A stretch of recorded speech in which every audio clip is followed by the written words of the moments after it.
Hello everyone. Again I am talking on the current electricity solution of the problem on the electronic concept.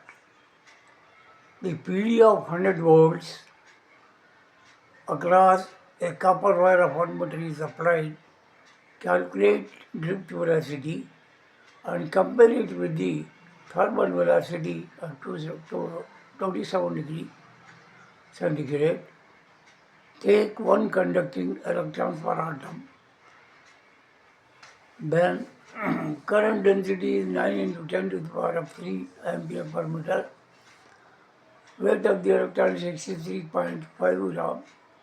Overall number is 6 into 10 to the power 23 gram mole, and conductivity of copper is 5.81 into 10 to the power of 7 per volt.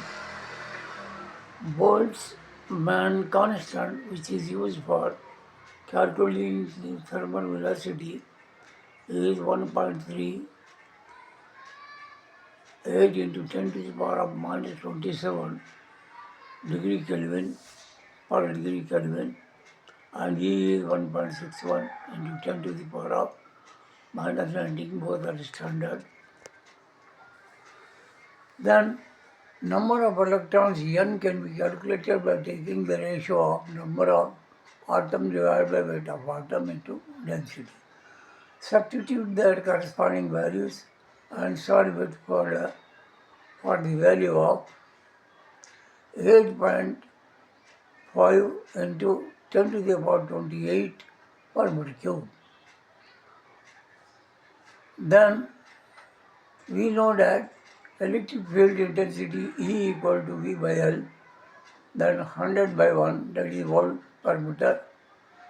So also Vd equal to dou into E divided by NE.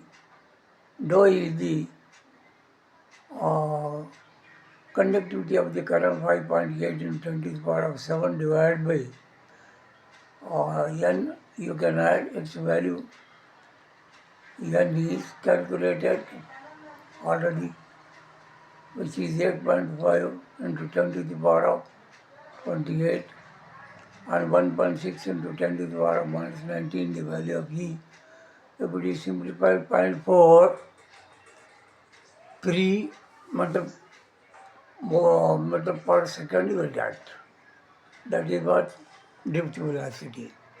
Then thermal velocity can be calculated by taking the formula, by the use of the formula root of 3 kb and T by NE, where kb is the both constant, T must be in degree Kelvin, so you add 273 converting factor, with 27 you get 300. Substitute the value of Bose constant and temperature as well as NE degree. Simplify it, you will get 1.17 into 10 to the power of, that is 5 meter per second. This you can take the ratio of Vd by Vth. So you will get 0.43 divided by 1.17 into 10 to the power 5. So you will get 3.67 into 10 to the power of minus 6. If it is compared with the Vd and Vth, you will get Vd equal to 3.67 into 10 to the power of minus 6 times the Vth. Thank you. Jai Hind.